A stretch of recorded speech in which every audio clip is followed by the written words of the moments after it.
ॐ भूर्भुवः स्वः तत्सवितुर्वरेण्यं भर्गो देवस्य धीमहि धियो यो नः प्रचोदयात्।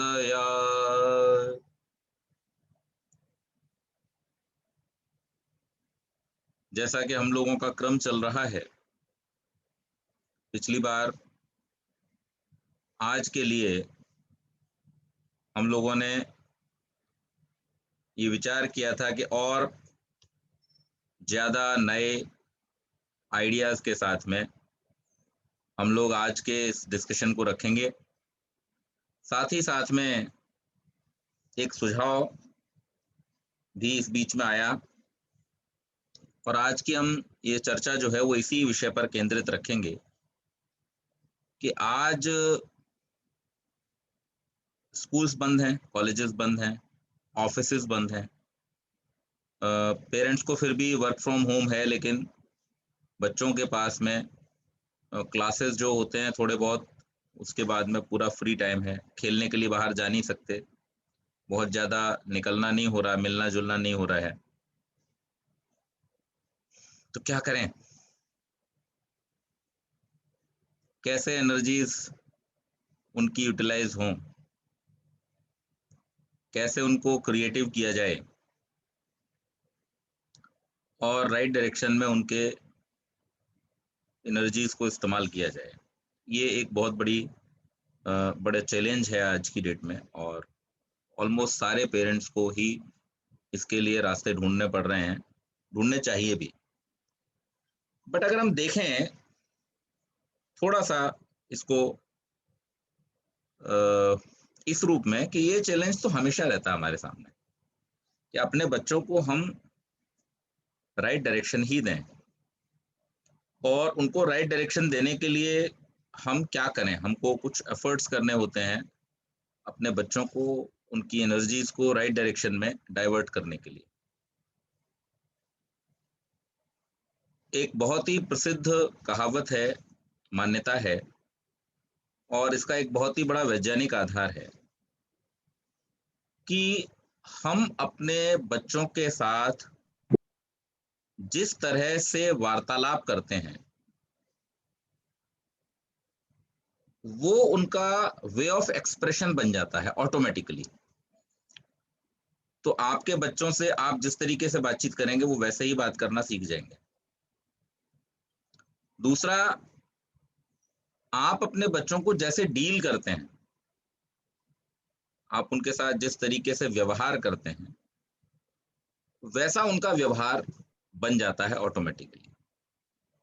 उसको वो बहुत जल्दी एडॉप्ट कर लेते हैं अपने हैबिट्स में, और फिर उनका जो आगे का व्यवहार है, वो बहुत ज़्यादा उससे प्रभावित रहता है। उनके घर के वातावरण से, उनके माता-पिता और जो घर के बड़े लोग हैं, उनके व्यवहार से, उनके आपसी जो बोलचाल का ढंग है, उनका जो अनुकरण है, वो बच्चे करते हैं। तो इसलिए हमेशा इस बात को लेकर के हमें थोड़ा-सा केयरफुल रहना चाहिए कि हम बच्चों को किस डायरेक्शन में ले जाना चाहते हैं। ये तो ही पहली बात।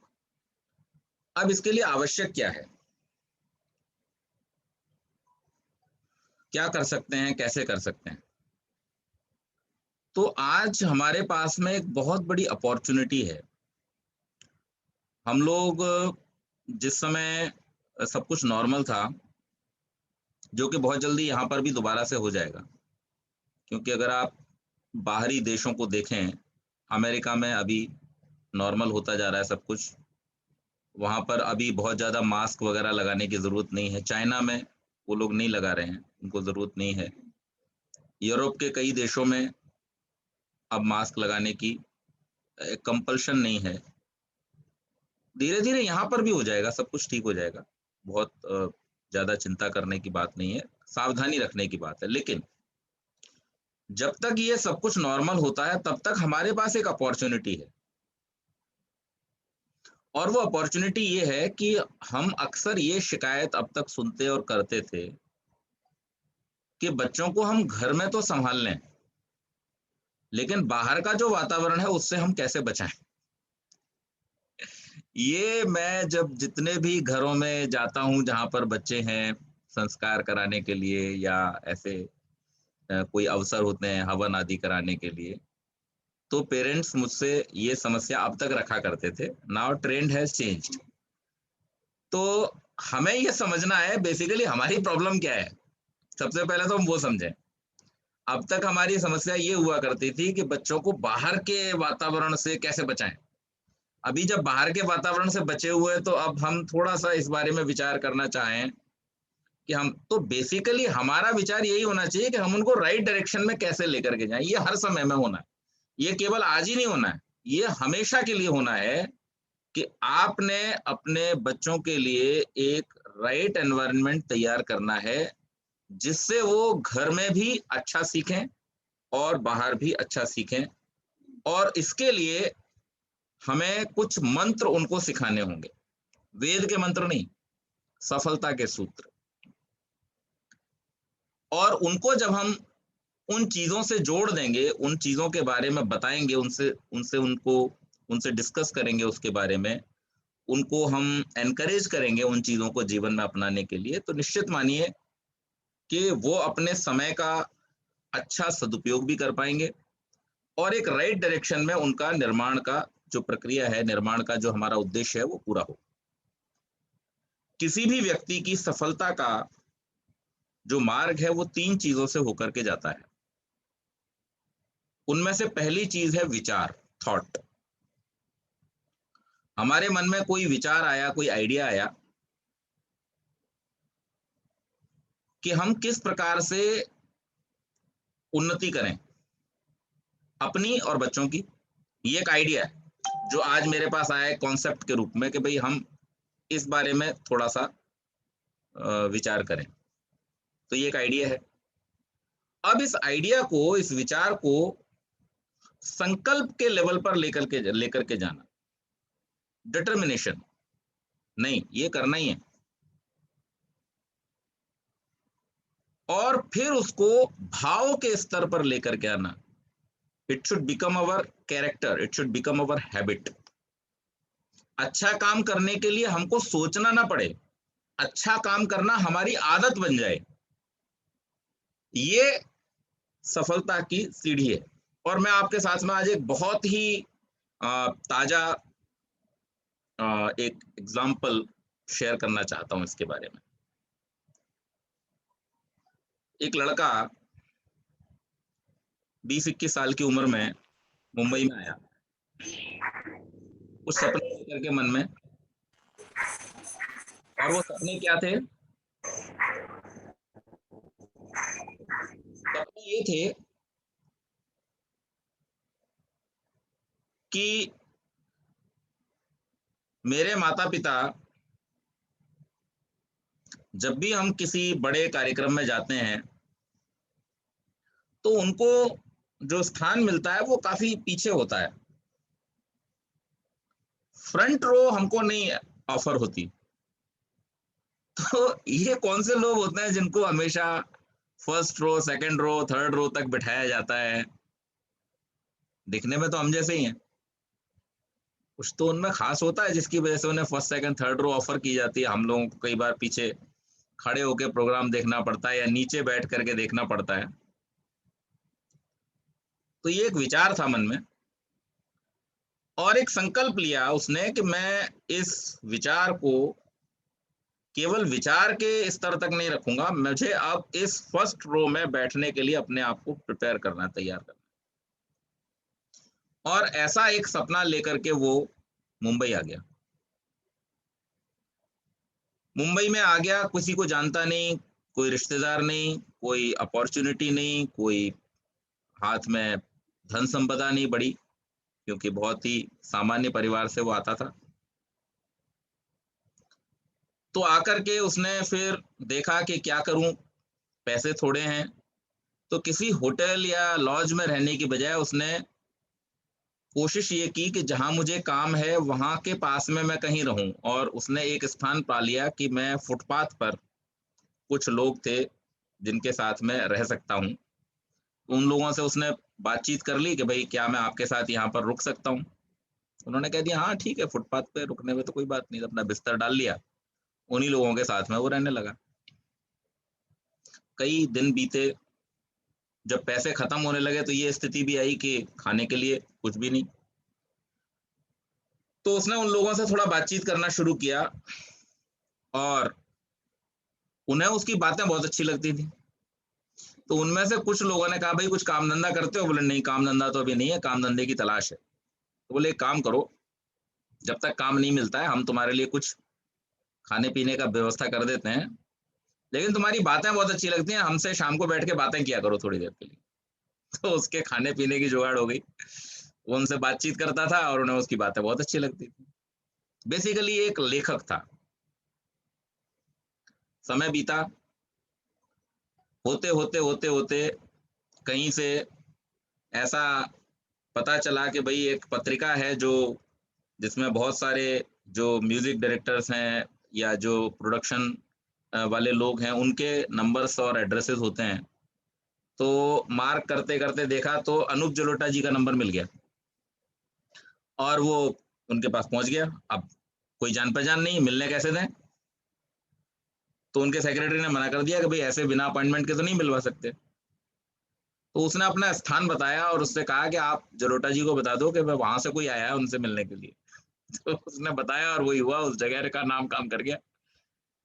जगह का नाम काम कर गया और वो उनसे मुलाकात हो गई। मुलाकात हो गई तो उन्होंने कहा भाई कहो क्यों मिलना चाहते थे? कि मैं साहब लेखक हूँ। बोले भजन वजन लिखते हो? क्योंकि अनूप जलोटा जी तो ज्यादातर भजन गाते हैं। बोले हाँ साहब लिखता हूँ। अब ये बताता है अपने इंटरव्यू में कि मैंने उससे पहले जिंदगी में एक भी भजन नहीं लिखा था, लेकिन उस दिन मैं बिना चाय नाश्ता किए गया था उनके घर पे, जैसे तैसे पहुंचा था और मन में ये डर था कि कहीं ऐसा ना हो कि ये चाय जो आने वाली ये भी मारी जाए। तो मैंने जलोटा जी से कहा कि साहब ऐसा है कि मैं आपको सुनाऊं क्या? सुनाते तो आप बहुत अच्छा हो, मैं आपको लिख के देता हूँ। जब तक चाय बन करके आती है तब तक मैं आपको भजन मेरा जो है वो लिख करके देता हूँ। तो बोलता है मैंने जल्दी जल्दी वो 10 मिनट के टाइम में फटाफट एक भजन लिख के तैयार किया।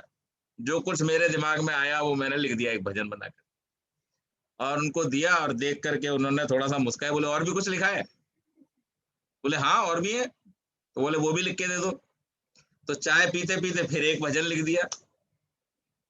और जब भजन दोनों उनके पास हाथ में पहुंच गए तो मुझे खुद मालूम था कि मैंने क्या लिखा है, लेकिन वो मुस्काए और मुस्का करके बोले कि खाता वाता है बैंक में? बोला नहीं साहब खाता तो नहीं है। बोला अच्छा ठीक है, मैं एक चेक दे रहा हूँ, बैंक में जाना, बेरर चेक है, वहां से तुम्हें पैसे मिल जाएंगे। और जो आदमी बेचारा जेब में 3 रुपए लेकर के उनके घर गया था, उसको 3,000 रुपए का चेक मिल गया। खुश। पहले तो भरोसा ही नहीं हुआ। बोलता मैं भागा वहां से। मैंने कहा कहीं ऐसा ना हो इनका मूड बदल जाए भजन दोबारा पढ़ करके, मैं जल्दी से इसको कैश करा लेता हूँ। करा लिया कैश। फिर धीरे धीरे उनके माध्यम से और लोगों से संपर्क हुआ, और लोगों से मिला। इसी बीच में गांव का एक आदमी मिल गया इसको, उसने कहा कि चलो तुम मेरी खोली पर आकर, वो फुटपाथ पे कहाँ सोते हो? वो आदमी था कॉन्ट्रैक्टर और शराबी भी था। तो एक दिन रात को उसने इनको परेशान किया, हंगामा किया। तो बहुत टूट गए। बोले मैं यहाँ कहाँ आ गया, बड़ा परेशान होता हूँ, ये लोग मुझे परेशान करते हैं और कुछ सफलता भी मिल नहीं रही, चलो मैं घर वापस चलता हूँ। जाने लगा तो सोचा चलो वो फुटपाथ वाले दोस्तों से मिल ले। उधर फिर गया तो उन्होंने जाते जाते पूछा हाँ भाई समोसा खाओगे, जलेबी खाओगे? तो मन में विचार आया कि लोग तो बहुत अच्छे हैं यहाँ के, मैं ही गलत लोगों के बीच में फंस गया था, चलो फिर से यहीं रहना शुरू करता हूँ। फिर वहीं रहने लगा।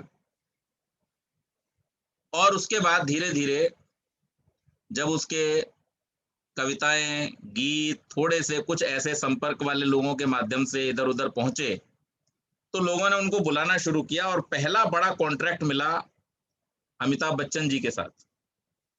वो बोलता है कि जिंदगी में मैंने उनको सिर्फ टेलीविजन पे देखा था, मैं उनके सामने बैठा तो मेरे हाथ पैर फूल गए। और उन्होंने मुझसे पूछा कि बोलो क्या लिखते हो, सुनाओ। तो सुनाने तो गया था मैं शायरी, सुनाने लगा फिलोसफी। समझ में ही नहीं आ रहा था क्या सुनाऊं। वो बोले रुको, शायरी वायरी कुछ लिखते हो वो सुनाओ। वो सुनाई, बोले अच्छा लिखते हो, ठीक है जाओ। मैं सोचा आज काम बिगड़ गया, लेकिन घर पर आने से पहले मेरे पास कॉल आ गया उनके असिस्टेंट का कि आपको हायर कर लिया गया है, कल आप कॉन्ट्रैक्ट साइन करने आइए। और जब कॉन्ट्रैक्ट साइन करने गया तो अविश्वसनीय चीजें उस पर लिखी हुई थी। उस पर लिखा हुआ था आपको प्रति एपिसोड 15,000 रुपए का पेमेंट किया जाएगा और दिन में आपको 2 एपिसोड लिखने होंगे। जिस आदमी ने 3,000 रुपए महीना के बारे में न सोचा हो, जिसने 100 रुपए रोज के बारे में न सोचा हो, उसको 30,000 रुपए रोज का ऑफर मिल जाए, उसकी मानसिक स्थिति क्या होगी? वो कहता मुझे पहले तो विश्वास ही नहीं हुआ, लेकिन वास्तव में ये सत्य था और मुझे वो मिला। लेकिन इस बीच की यात्रा में एक 1.5 साल के पीरियड में, ये जो संघर्ष का पीरियड था, इसमें बहुत सारे लोगों ने बहुत सारे तरह के ऑफर उनको दिए, जैसा कि यहाँ अक्सर होता है,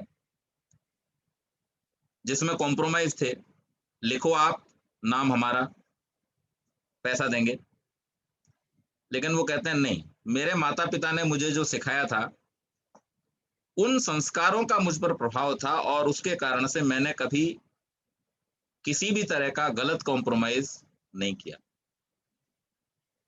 आज उस आदमी को किसी के नाम की पहचान की मोहताज नहीं है, सब लोग उसको जानते हैं बहुत अच्छी तरह से।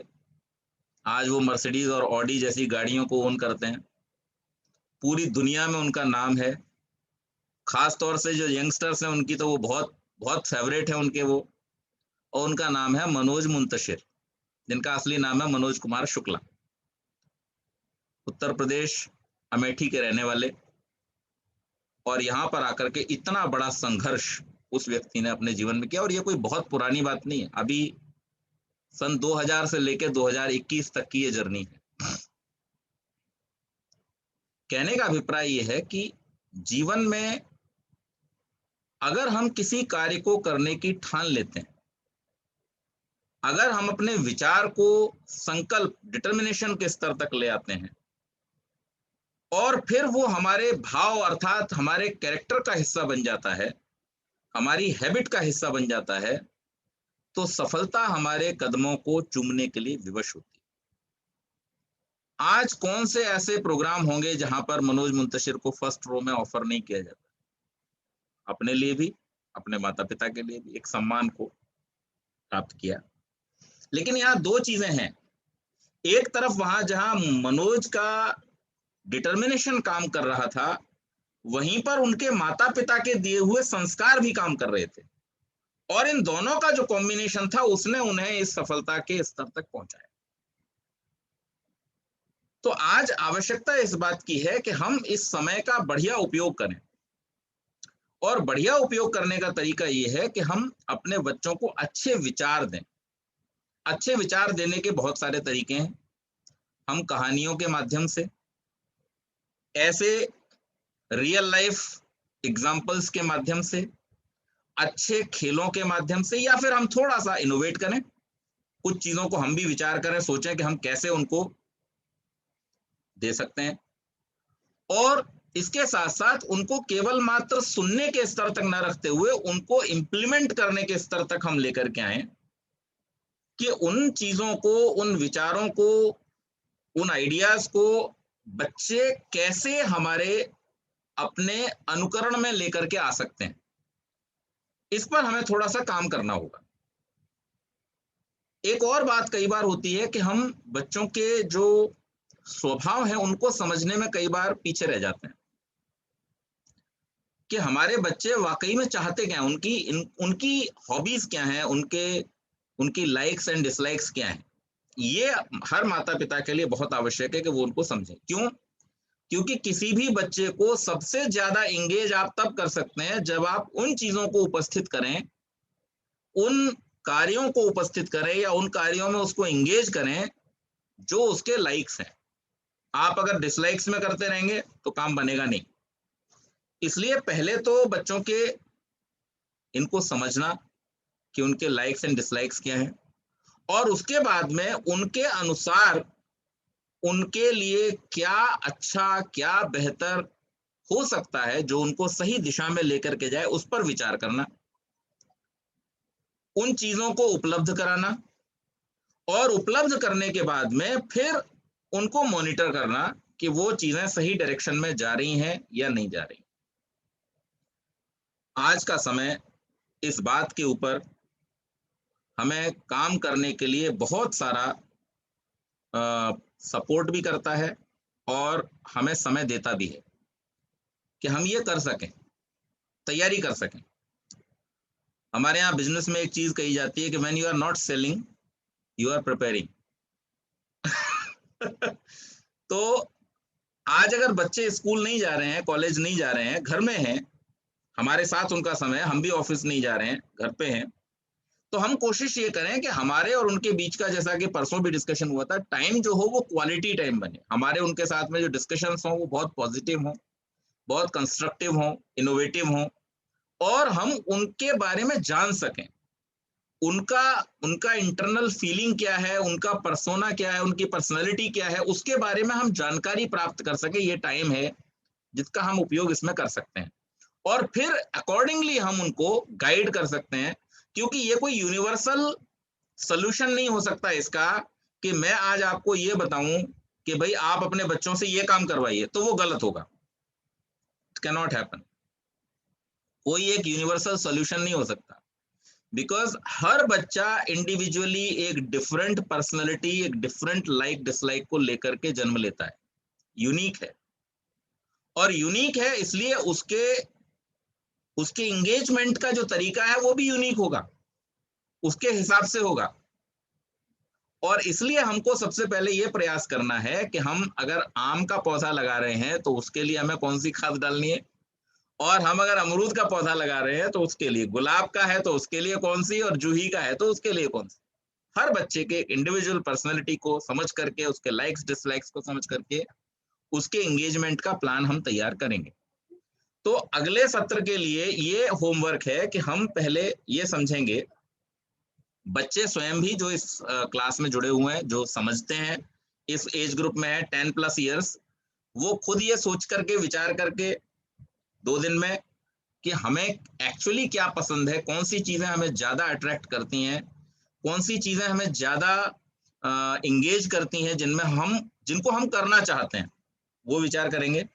और माता पिता उनके साथ में डिस्कशन करेंगे, ये समझने की कोशिश करेंगे कि वो क्या चाहते हैं एक्चुअली, उनकी हॉबीज क्या हैं, उनके लाइक्स डिसलाइक्स क्या हैं, और वो किन चीजों में अपने समय को बिताना चाहते हैं। और उसके बाद में फिर सोमवार को अपनी कक्षा से पहले मेरे पास में, आप लोग, मेरा व्हाट्सएप नंबर सबके पास में है, तो मुझे आप दोपहर तक भेज दीजिए। हो सके जिनके पास संडे शाम तक आ जाता है, संडे शाम तक भेज दीजिए कि ये हमारे डिस्कशन हुए हैं, और इसके अकॉर्डिंग हम कुछ प्लानिंग करें। तो देन वी विल प्लान कि कैसे कर सकते हैं। यहाँ तो हम जितना हो सकता है इस क्लास में, इस डिस्कशन में, ये कोशिश करते ही हैं कि हम रियल लाइफ इवेंट्स और इंस्पिरेशनल स्टोरीज, या जो भी हमारे महापुरुष हुए उनके जीवन में क्या क्या अच्छी बातें थी, उनके माध्यम से, जो अच्छी प्रैक्टिसेस हैं जो जीवन में अपनाने से उन्नति हो सकती है, उनके माध्यम से, या हमारे शास्त्रों में जो रास्ते बतलाए गए हैं उनके माध्यम से, हम जो कुछ गाइडेंस दे सकते हैं एज ए होल, वो हम देने की कोशिश करते हैं। लेकिन पर्सनली एक पर्सनल डेवलपमेंट प्लान तैयार करने के लिए हमको थोड़ा सा होमवर्क करना पड़ेगा इस पर, और उसके अकॉर्डिंग हम, क्योंकि हर एक का एज ग्रुप अलग अलग है। अब ख्याति जी का जो बच्चा है उसकी एज का ग्रुप अलग है, दक्ष जी की एज अलग है, ध्रुव जी की एज अलग है, और घरों में जो बच्चे हैं सबकी, अपने अभिलाषा जी का जो बेटा बेटी उनकी एज अलग है। तो सबका अपना अपना अलग अलग एज ग्रुप है, और सबका एज ग्रुप अलग अलग है, तो कोई भी ऐसा सोल्यूशन नहीं हो सकता जो एक ही हो। हाँ, सोल्यूशन एक इस रूप में हो सकता है कि जो कुछ हमें करना है वो अच्छा ही करना है, पॉजिटिव डायरेक्शन में ही करना है, निगेटिव डायरेक्शन में नहीं करना। ये एक हम थंब रूल पकड़ सकते हैं, लेकिन बाकी हमें एक डेवलपमेंटल प्लान जो है वो बच्चों के लिए करना ही होगा तैयार, और हम उनको वैसे ही इंगेज कर सकते हैं। साथ ही साथ में ये बच्चों के लिए बहुत अच्छा है, क्योंकि उनको उनके अंदर क्रिएटिविटी कैसे प्रोड्यूस हो, इसका भी एक पूरा साइंस है, एक तरीका है, एक प्लान है, जिससे वो क्रिएटिव बनते हैं। तो कुछ चीजें हमें करनी होती हैं, कुछ चीजें हमें छोड़नी होती हैं। इन दोनों ही चीजों को हम ध्यान में रखेंगे, और ध्यान में रख करके हम जब एक प्लान तैयार करेंगे तो निश्चित रूप से हमारे जो बच्चे हैं वो इसका लाभ ले पाएंगे, और हम लोग उनको इसका पूरा पूरा लाभ दे पाएंगे। तो आज की जो चर्चा है उसको हम इसी नोट के साथ में, कि बच्चों के लिए हम थोड़ा सा प्रयास करें, कोशिश करें, और कोशिश करके उनको हम अच्छा बनाने के लिए प्रयत्नशील हों। एक बहुत ही सुंदर कविता एक कवि ने लिखी है इस विषय को लेकर के, वो मैं आपके साथ शेयर करके अपनी बात को समाप्त करूंगा। If children live with criticism, they learn to condemn. If children live with hostility, they learn to fight. If children live with fear, they learn to be apprehensive. If children live with pity, they learn to feel sorry for themselves. If children live with ridicule, they learn to feel shy. If children live with jealousy, they learn to feel envy. If children live with shame, they learn to feel guilty. And if children live with encouragement, they learn confidence. So this is something which we have to decide what our children learn.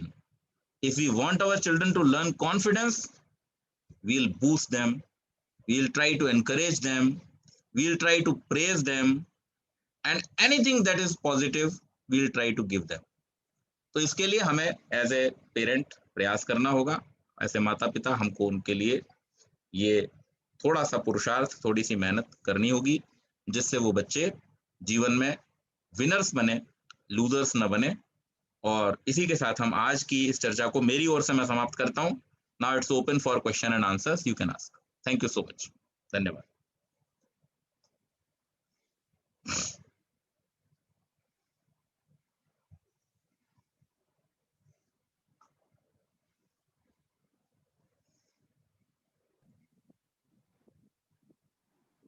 पंडित जी, पहले तो बहुत बहुत धन्यवाद, बहुत ही enlightening discussion थी, and चर्चा बहुत vast subject है ये तो, बिकॉज पेरेंट्स को भी अपने आप को कोप अप करना, ये सिचुएशन किसी के लिए भी जानी पहचानी नहीं है।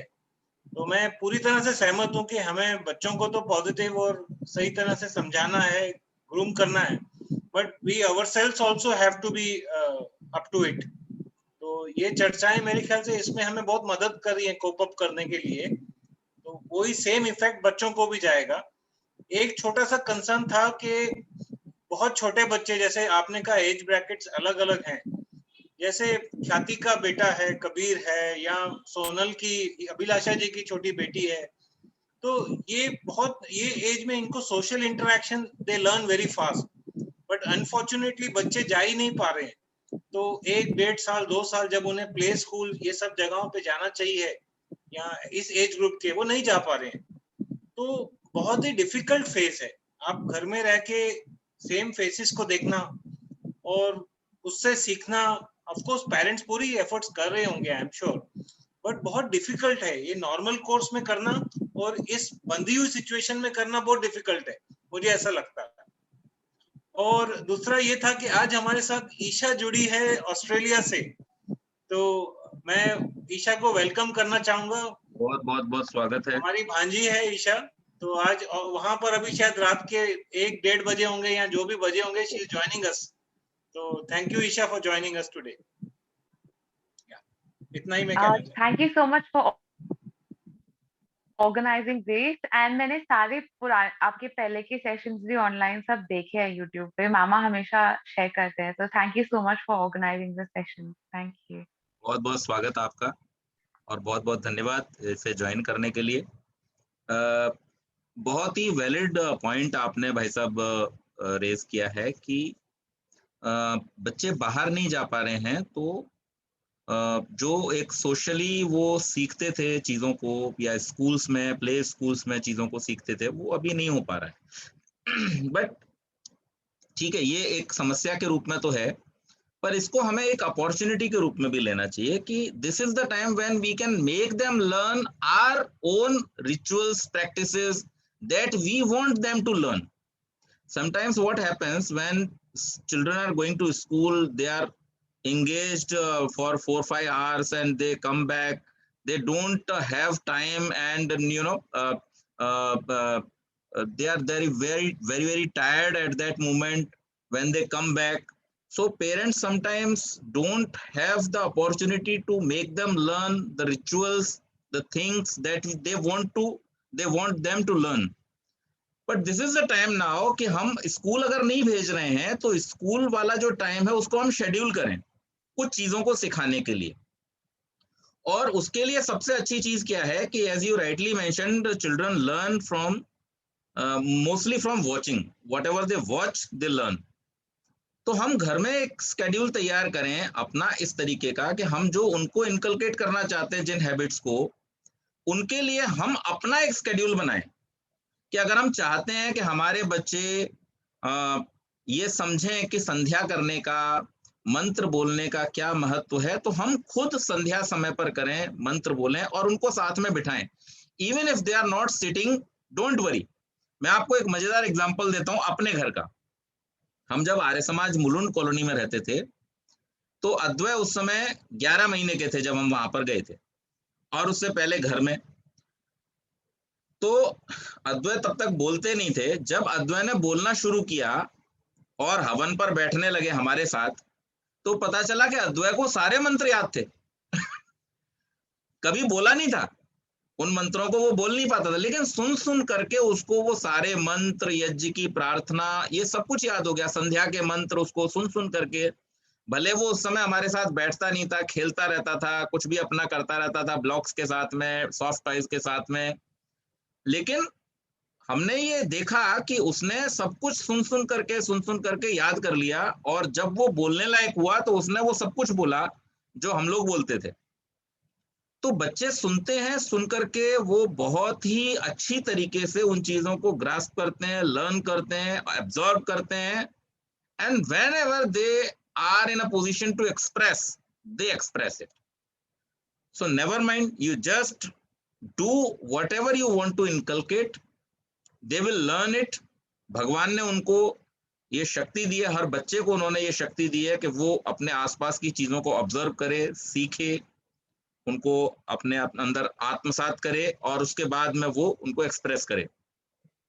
तो एक तरह से हम इसका एक पॉजिटिव एस्पेक्ट ये समझ सकते हैं कि आज हमारे पास में वो अपॉर्चुनिटी है, हम जो सिखाना चाहते हैं वो सिखा सकते हैं. इस समय कोई भी उनको, बच्चों को कंफ्यूज करने वाला नहीं है.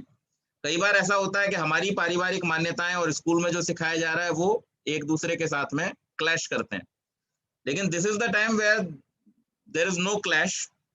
आप जो कुछ सिखाना चाहते हैं वो सिखा सकते हैं और इसका हमें पूरा पूरा फायदा उठाना चाहिए. So again I reiterate, don't see the negative side, only see the positive side of the opportunity and grab it. Pandit ji, Jaya एक पॉइंट ऐड करना चाह रही है. जी नमस्ते पंडित जी. नमस्ते जी. मैं ये पूछना चाहती हूँ कि बच्चे जब थोड़ी बड़ी एज के हो जाते हैं तो उनकी एक अपनी थॉट प्रोसेस होती है, तो they may not agree with what we always say. तो कैसे उनको हम, अगर कुछ पॉइंट, मुस्कुरा रहा है.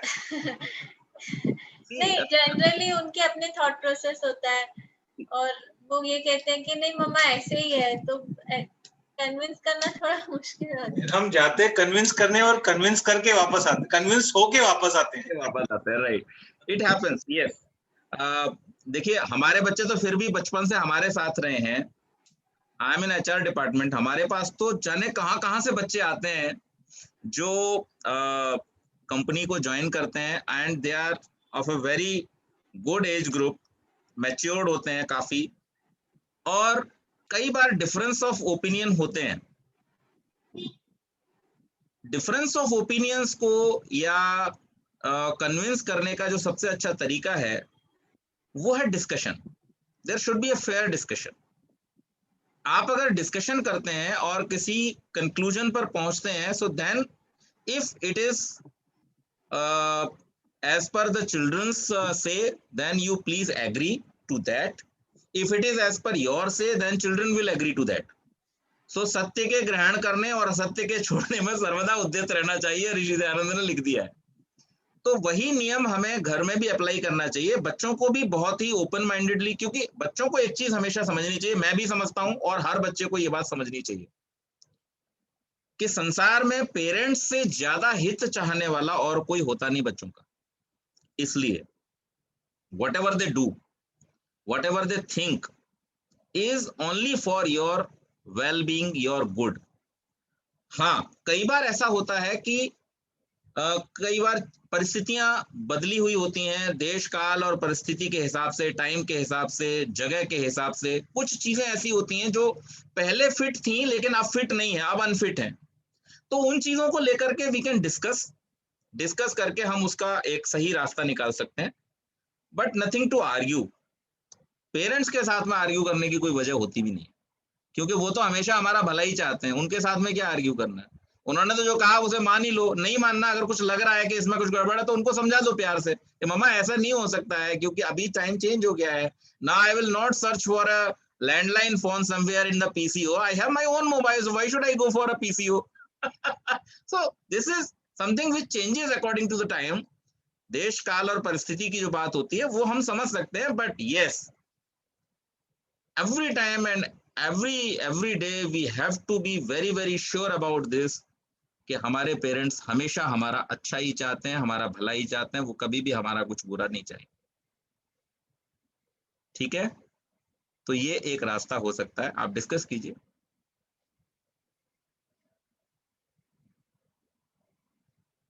जी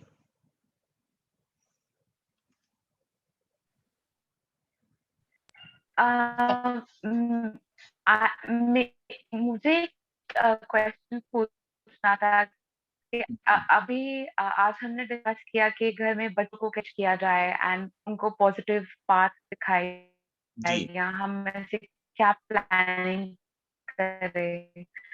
आई फील कोविड टाइम है अभी, जितना तो उसके लिए एज अब हम बड़े हैं, हम मतलब हम बच्चे हैं पर हम बड़े हो गए हैं, तो हमें आई थिंक हमें भी एक थॉट देना चाहिए कि हम ऐसे क्या कर सकते हैं, थोड़ा सा हमारी तरफ से एफर्ट कि हम अपने घर के एल्डर्स को, हमारे पेरेंट्स को कैसे सपोर्ट कर सके। It can be emotional support, it can be या इन एनी वे। सो ऐसे में see, for our parents, like we people in the age of 30 to 45 or 50, and our parents who are in the age group of 70 to 80 or above, हम लोगों के लिए एक जो सबसे अच्छी, सबसे बड़ी चीज हो सकती है जो हम अपने पेरेंट्स के साथ कर सकते हैं उनको खुश रखने के लिए, is to listen to them, जिसको शास्त्र में शुश्रूषा कहा गया है। कहते हैं ना, अपने माता पिता की सेवा शुश्रूषा करो। तो सेवा तो एक चीज है, दूसरी जो हम उनको जो भी आवश्यकता है, वो उनकी जो नीड है उनको पूरा करके करते हैं, लेकिन कई बार दूसरी वाली चीज को हम भूल जाते हैं, जिसका नाम है शुश्रूषा। अपने माता पिता की बातों को सुनना।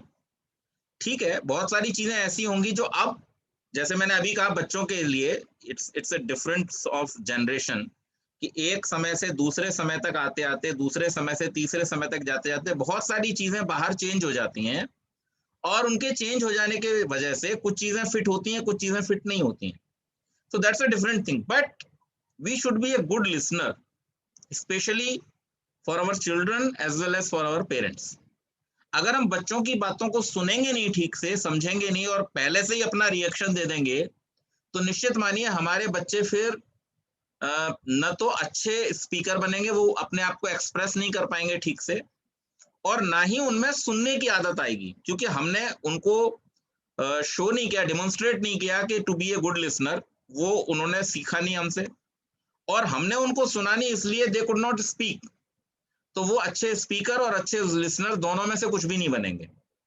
Same way, if we don't listen to our parents, तो वो जो बहुत कुछ जानते हैं जिंदगी के बारे में, उनके जो एक्सपीरियंसेस हैं, उनकी जो लर्निंग्स हैं जीवन को लेकर के, वो अपने बच्चों के साथ में शेयर करते हैं, अपने से छोटों के साथ में शेयर करते हैं, और that can become a life lesson for us.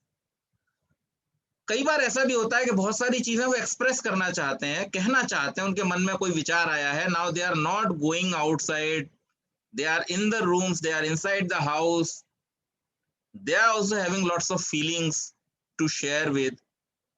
So we should be the listener, we should be the audience for them. This is the best help we can do for them.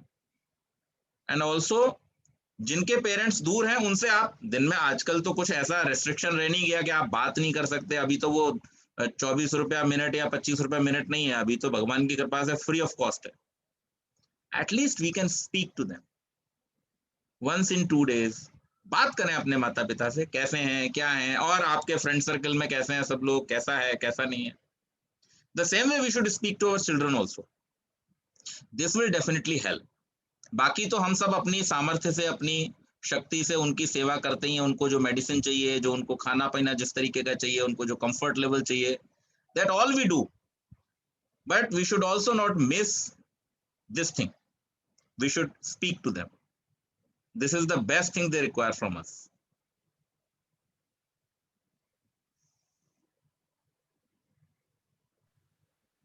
Hope that's fine. ख्याति, आप कुछ बोलना चाहते थे बेटा?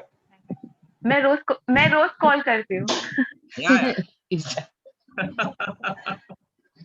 नहीं, मैं बोलना नहीं चाहती थी, मैं फिलहाल खुद को प्रोटेक्ट कर रही हूँ क्योंकि कबीर मेरी पिटाई कर रहा है।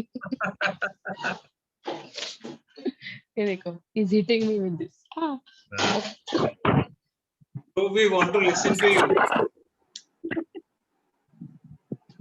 Dhruv, we want to listen to your comments. Sorry, थोड़ी इंटरनेट कनेक्शन, नमस्ते पंडित। नमस्ते जी। बाकी सबको नमस्ते। नहीं, बहुत वैलिड पॉइंट्स इसकी आज मम्मा सब नोट डाउन कर लेते हैं जो आपके कहते हैं, तो कभी हम भूल जाते हैं तो हम मम्मा से चर्चा कर लेते हैं उनसे अगले सेशन में डिस्कस करने के लिए।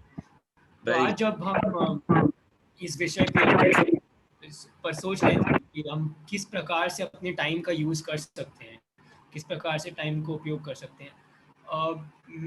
टेक्नोलॉजी फॉर द गुड और फॉर द बैड हमारी लाइफ का हिस्सा बन चुका है, और ये हमने एक्नॉलेज कर लिया है कि जैसे टाइम्स चेंज हो रहे हैं, टेक्नोलॉजी इंडिस्पेंसिबल है, पर उसका इस्तेमाल हम कैसे करें वो हमारे हाथ में होता है। क्योंकि डिसोशिएशन बहुत इंपॉर्टेंट है। अगर हम प्रतिदिन 6 घंटे क्लासेस के लिए बैठते हैं तो उसके बाद मैं सब छोड़ देता हूँ, थोड़े टाइम के लिए फ़ोन लैपटॉप से दूर रहना, ताकि और चीज़ें कर सके, फैमिली के साथ टाइम स्पेंड कर सके। और कम्युनिकेशन बहुत इम्पॉर्टेंट चीज़ होती है। जैसे आपने कहा, हम बहुत चीज़ें होती है जो हम एक दूसरे से कहना चाहते हैं, कैसे हम अपने टाइम को यूज़ कर सकते हैं, कैसे हम एक दूसरे को बेहतर समझ सकते हैं। तो I think communication is the key. सबसे इम्पोर्टेंट अपने विचारों को रखना होता है अच्छे तरीके से, ताकि वो दूसरे व्यक्ति के लिए भी रिस्पेक्टफुल हो। रिस्पेक्टफुल तरीके से अपने विचारों को सामने रखना बहुत ज़रूरी है। और हम कभी कभी कंप्लेन करते हैं कि इतना टाइम साथ में बिता रहे हैं, पूरा टाइम एक दूसरे को देखते हैं, हर बार मम्मा बोलते हैं ये करो, पापा बोलते हैं वो करो। पर हम फॉर्चुनेट हैं कि हमें ये टाइम मिलता है मम्मा पापा के साथ, क्योंकि अभी कॉलेज है, फिर थोड़े साल बाद वर्क, फिर लाइफ चेंजेस, लाइफ एक जैसी नहीं रहती है पूरा टाइम। आई थिंक बहुत अच्छा लगा मुझे इस बारे में बात करके, क्योंकि अभी एग्ज़ाम्स चल रहे हैं मेरे, तो स्ट्रेस रहता है, पर मम्मा पापा से बात करो, बाकी सब से बात करके ऑब्वियसली बेहतर लगता है। आई थिंक कम्युनिकेशन बहुत इंपॉर्टेंट है, और हम दक्ष और मैं ज़रूर विचार करेंगे और रविवार तक सारे पॉइंट्स इकट्ठा करेंगे जो शेयर करने हैं, कैसे हम एक दूसरे को बेहतर जान सकते हैं और कैसे बेहतर टाइम स्पेंड कर सकते हैं। वेरी गुड, धन्यवाद। बहुत अच्छा। ओके, अब मैं पूछ सकती हूँ? हाँ, अब दैट आई एम सेफ। हाँ, हेलो। हाँ, बोलिए। हाँ, एक चीज जो मुझे पूछनी थी, जो मैं definitely in current times because of, तो ऑब्वियसली पूरा दिन हम एक्टिविटीज भी करते हैं और कभी से खेलते भी हैं, बिकॉज मुझे समझ आ रहा है कि at this point in time I am his friend, I am his parent, I am everything, और कोई नहीं है, सो पूरा रिस्पॉन्सिबिलिटी एक इंडिविजुअल या 2 इंडिविजुअल्स पे है। पर इस टाइम पे ऑफ कोर्स अपने भी जो वर्क कमिटमेंट्स होते हैं और ये सब के बीच में जो कभी कभी पेशेंस की कमी यू फेस, बिकॉज पहले क्या होता था, यू जब थोड़ा पेशेंस कम हो रहा है, थोड़ा ब्रेक ले लो, थोड़ा बाहर एक वॉक ले आओ, जो भी करो, कम बैक टू इट। अभी वो एस्केप नहीं है। तो वो एक चीज है जिसके साथ मैं बहुत ऑफन स्ट्रगल करती हूँ, टू हाउ टू गेट वो थोड़ा सा ब्रेक, टू जस्ट एक रिफ्रेश बटन जो हम बोलते हैं हिट करने के लिए। सो वो इतना क्लोज प्रॉक्सिमिटी में रह के कैसे कर पाए? ओके, उसके लिए कुछ एक्टिविटीज हम अपनी चॉइस के हिसाब से देख सकते हैं। जैसे इंडोर गेम्स बहुत सारे होते हैं जिनमें हम अपने आप को इंगेज कर सकते हैं, स्पेशली वो वाले जिनमें आपका जो बेटा है उसके एज ग्रुप के बच्चे भी इंगेज हो सकते हैं, वैसे वाले। नंबर 1। नंबर 2, फॉर फिजिकल, आप करते ही होंगे थोड़ा बहुत फिजिकल एक्टिविटी में हम आसन कर सकते हैं, थोड़ा एक्सरसाइज कर सकते हैं, थोड़ा एरोबिक्स कर सकते हैं। ये छोटी मोटी चीजें हम कर सकते हैं जिससे हमको एक ब्रेक मिलता है। तीसरा, एक बहुत ही ज्यादा कारगर सबसे अच्छी चीज मैंने जो देखी है, और during this 1 year I have been at home, और मुझे पता नहीं आप लोग का कितना इंटरेक्शन रहता है, but you all know that how much interaction I have with people in normal times. हर समय मेरे पास काम काम काम, लोगों से मिलना, लोगों में बोलना, public speaking, that is always with me. So it was a little bit more difficult for me to also to cope up with this time, but I have engaged myself into something. मैं रोज किसी एक inspiring story को या interview को सुनता हूँ। दुनिया भर के बहुत सारे लोग हैं जिन्होंने लाइफ में अचीव किया है, and fortunately, as Dhruv rightly mentioned, that we are in the age of technology. So we should utilize it in a positive way, proper way. And what I do is मैं हर दिन किसी एक ऐसे ही inspirational interview को सुनता हूँ, story को सुनता हूँ, अचीवमेंट्स के बारे में पढ़ता हूँ, या हमारे जो पुराने महाभारत है उनकी स्टोरीज को पढ़ता हूँ। उनमें बहुत सारी इंस्पिरेशनल बातें हैं जो हमारे पूरे लाइफ को एक डायरेक्शन दे सकते हैं, पढ़ता हूँ। तो इससे मुझे बहुत बहुत बहुत लाभ मिलता है। मतलब वो 5 मिनट का जो वीडियो या ऑडियो हम सुनते हैं, वो हमारे अगले 5 घंटे तक हमारे दिमाग को एकदम फ्रेश कर देता है और फुल ऑफ एनर्जी कर देता है। So this can be another thing which you can use for 5-10 minute है, सुनिए। Fourth is music, the ultimate thing that can relax anybody and everybody in all the phases. So whatever type of music you like, you can listen to it and you will get refreshed. That's the key. So ऐसी कुछ चीजें, and you will have to find out. जैसे मेरी hobby है पढ़ना, मैं बचपन से ही मुझे पढ़ने का बहुत शौक है। कई बार लोग जो हैं वो पढ़ने से थोड़ा बचते हैं, वो सोचते हैं कि हम ऑडियो विजुअल्स देखेंगे या सुनेंगे तो ज्यादा अच्छा। मुझे पढ़ने का शौक है, बचपन से ही है, और मैं बहुत सारी किताबें पढ़ता हूँ, हर दिन पढ़ता हूँ। कई बार ऐसा भी होता है मेरा रात को 1 बजे मन कर गया पढ़ने का। So I have downloaded so many books, so many good आर्श बुक्स। मैं यहाँ पर थोड़ा सा कोट अनकोट करूंगा केवल वैदिक साहित्य मैंने बहुत सारा जो है वो अपने फोन में उनके पीडीएफ डाल के रखे हैं। सो किसी को डिस्टर्ब किए बिना अपना फोन खोलता हूँ और उसमें से पढ़ना शुरू कर देता हूँ। So that gives me a boost. वो मुझे अगले 4 घंटे तक मुझे क्या सोचना है उसके बारे में विचार करना है, उसके लिए एक मसाला दे देता है, और प्लस मैं रिलैक्स हो जाता हूँ। So first you find out your hobby, आपको सबसे ज्यादा एंटरटेन क्या चीज करती है, सबसे ज्यादा रिलैक्स क्या चीज करती है, and then you take it, तो काम हो जाएगा। Thank you. मैं भी पढ़ने का काफी शौक है, मेरा प्रॉब्लम कभी पढ़ने नहीं देती, बुक लेके चला जाता है मोस्टली, बट या while reading anything ना, be very very careful। हमको हमेशा अच्छी ही किताबों को पढ़ना है। हमको कभी भी कुछ ऐसा नहीं पढ़ना है जो हमारे सोच को प्रभावित करे, हमारे सोच को गलत डायरेक्शन में लेकर के जाए, या हमारे ऊपर कुछ भी निगेटिव इम्पैक्ट डाले। तो be very careful while reading. Reading is a very good habit.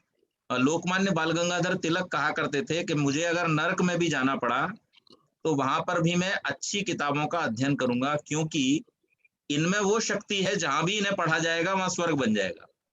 तो इसलिए अच्छी किताबें is very important. Learning habit, reading habit is very good. तो हर एक को ये कोशिश करनी चाहिए जिंदगी में सीखते रहने की, पढ़ते रहने की। लेकिन क्या पढ़ते रहने की, क्या सीखते रहने की, that also is very important.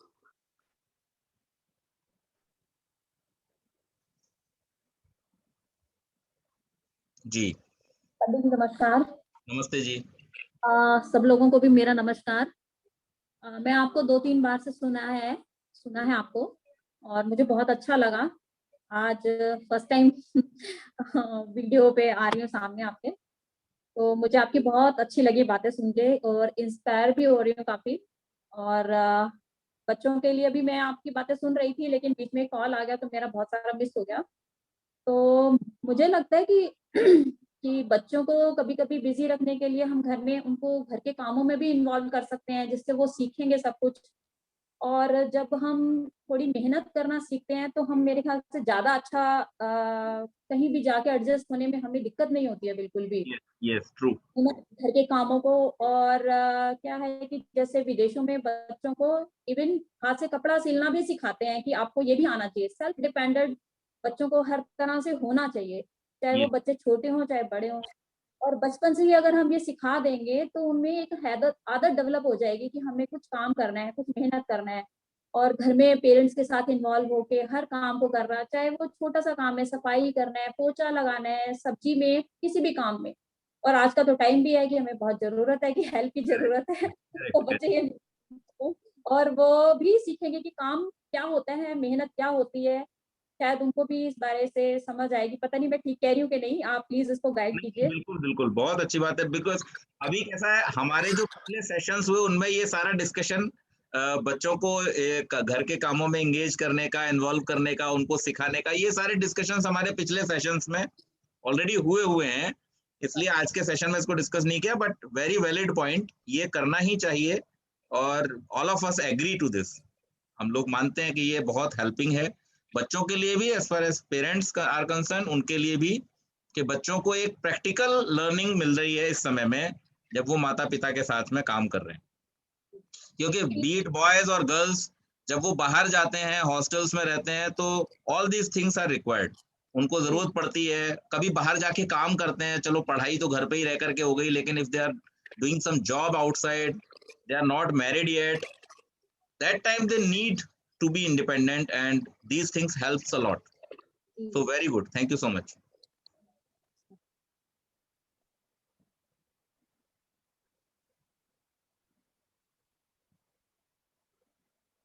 हाँ जी राजेश जी।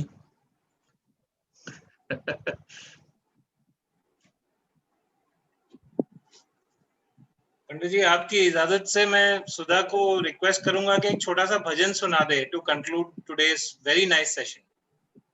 जरूर जरूर, स्वागत। हाँ जी राजेश जी कुछ कह रहे हैं। बस मैं ये कह रहा हूँ कि हमें अच्छा लगता है कि हम लोगों ने जितना प्रयास किया अपने बच्चों के साथ में, चाहे ईशा है, ख्याति है, सोनल है, एंड हमारे गौरव है, निपुण है, they have come to the mark जो हम चाहते थे। हमें लगा कि हम सार्थ हो गए। हम लोगों ने जो चाहते थे अपने बच्चे to the mark, so we are happy, we are proud for the children. At least we know that what we should do, we have done our best. Now they should know how to listen to us. बहुत सुनते नहीं है, ये बात सच है। बाकी ईशा हमारी रोज phone करती है, ख्याति से बात होती रहती है, सोनल से बात होती रहती है। They are very very very happy. We are happy to it. Yes, yes. नहीं सब सुनेंगे, सब अच्छे बच्चे हैं, बहुत अच्छे, बहुत अच्छे। जी हाँ जी सुनाओ। हाँ जी। कर्मों का इम्पोर्टेंस तो हम सुनते आए हैं, आज देखिए उसी के बारे में। ना तो देर है ना अंधेर है, तेरे कर्मों का ही सब खेल है। ना तो देर है ना अंधेर है, तेरे कर्मों का ही सब खेल है। लाखों तीरथ जाके नहा ले, मिटेंगे नहीं तेरे कर्म ये काले। नेकी कीमत में जोत जगा ले, और जीवन में कर ले उजाले। ना तो देर है ना अंधेर है, तेरे कर्मों का ही सब खेल है। तेरे कर्मों का ही सब खेल है।